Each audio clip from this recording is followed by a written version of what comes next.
नागपूरमध्ये जाणार आहोत देवेंद्र फडणवीस आहेत। परमवीर सिंग यांना सीपी महाविकास आघाडीने केलं।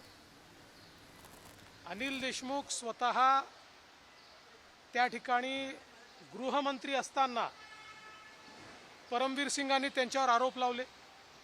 आता विरोधी पक्षनेत्याच्या म्हणण्यावर स्टँडिंग गृहमंत्र्यावर एखादा कमिशनर आरोप लावेल असं शक्य आहे का?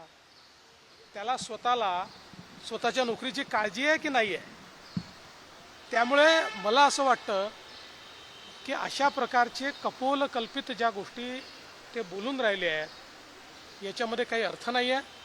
मुळामध्ये एक गोष्ट लक्षात घेतली पाहिजे, अनिल देशमुखांवर केस रजिस्टर करण्याकरता आदेश हायकोर्टाने दिले, चीफ जस्टिसच्या बेंचने दिले। हायकोर्टाच्याच आदेशाने केस सीबीआयला गेली। इथे कुठेही केंद्र सरकार, राज्य सरकार तर त्यांचंच होतं, यांचा कोणाचाही संबंध आलेला नाही। आणि वेळोवेळी ज्यावेळेस ते कोर्टात गेले त्यावेळेचे जर कोर्टाने दिलेले निर्णय आपण बघितले तर या सगळ्या गोष्टी स्पष्ट होतील। मुळातच मी एवढ्याकरता याच्यावर बोलत नाही किंवा वारंवार बोलत नाही की अशा प्रकारे कोणी जर रोज काहीतरी बोलत असेल तर त्याला उत्तर देऊन त्यांच्या स्तरावर जाण्याची माझी इच्छा नाही। पण शेवटी सत्य जे आहे ते सगळ्यांना माहिती आहे, सत्य समोर आलेलं आहे आणि यापुढे ते येत राहणार। दावा करतात की निर्दोष असल्यामुळे तो अहवाल राज्य सरकार सादर करते।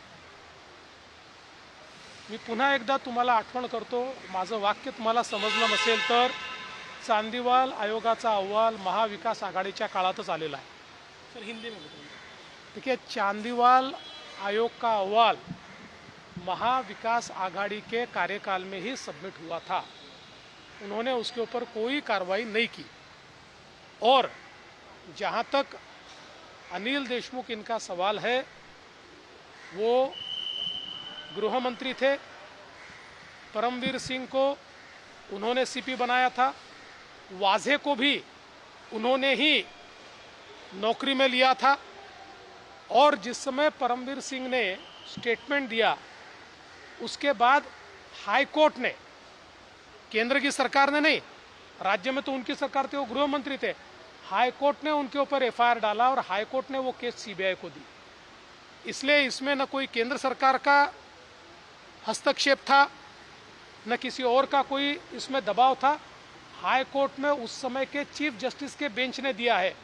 और उसके बाद लगातार कोर्ट से आए हुए निर्णय अगर आप देखोगे, जब वो कोर्ट में बेल के लिए गए और आखिरी जब बेल मिली वो भी निर्णय आप देखोगे तो उससे ये स्पष्ट होगा वो दोषी है या निर्दोष है। तर हायकोर्टाच्या आदेशांवरूनच अनिल देशमुखांवर कारवाई झाल्याची प्रतिक्रिया देवेंद्र फडणवीसांनी केली आहे। अनिल देशमुखांचे आरोप हे कपोकल्पित आहेत असं देखील फडणवीस म्हणालेत। गेल्या काही दिवसांपासून अनिल देशमुख आणि फडणवीस हे आमने सामने आलेले आहेत, एकमेकांवर आरोप प्रत्यारोप केले जात आहेत आणि याच अनिल देशमुखांच्या आरोपांना आता देवेंद्र फडणवीस यांनी प्रत्युत्तर दिलंय।